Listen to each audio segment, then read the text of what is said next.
Okay, welcome back to part two of our week 3 video session. I'm probably going to put out one for towards the end of the week, with a little bit of documentation attached to it. Um, what I really wanted to get across on the first video is the fact that we need to start thinking of our pathways as a pathway forward, not just for high school, not just for our entertainment, but for really thinking beyond 4 years of high school.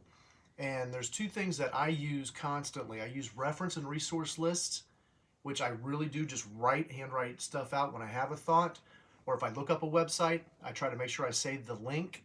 And the other documentation I use, and with Google and with all of our apps and stuff, this makes it pretty easy, and it's our contact and personal resource list. The contact and personal resource list starts off your freshman year in high school. Those are your career exploration teachers, your administrators. If you have a favorite pastor or youth minister someplace that you like, if you have like a mentor, the Men of Color, I know that they do a lot of resourcing, they do a lot of mentorship. But we start maintaining these contacts, and what's involved in that, and is email addresses, phone numbers, simple references to, okay, when I'm ready to do a job application, I have their name on file. And then I start developing these personal relationships. Hey, I'm comfortable to call you. Will you help me out? I'm trying to get a job at Kroger's or Burger King. Then we start going back to our reference letters. What places of employment are going to hire 14, 15, 16-year-olds? That's not everybody. Wendy's, I know certain franchises of Wendy's will hire 16.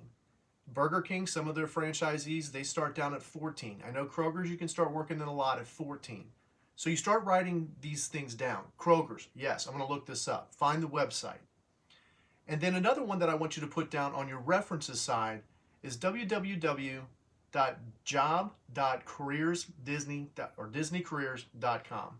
I'll say it again, and I'm also going to put some links up for your teachers to have as their references.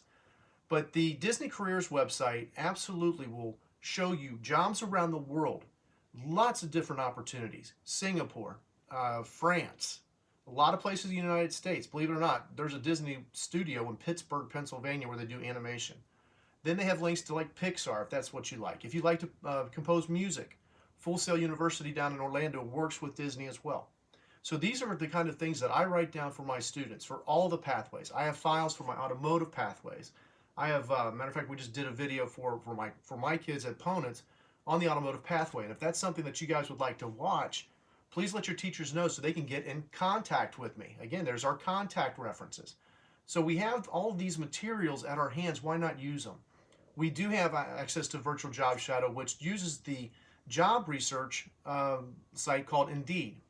There's Linked, there's Indeed, there's a lot of these places where we can start looking for jobs as early as 14, 15, 16 years old, guys. There are opportunities out there. You just have to look for them.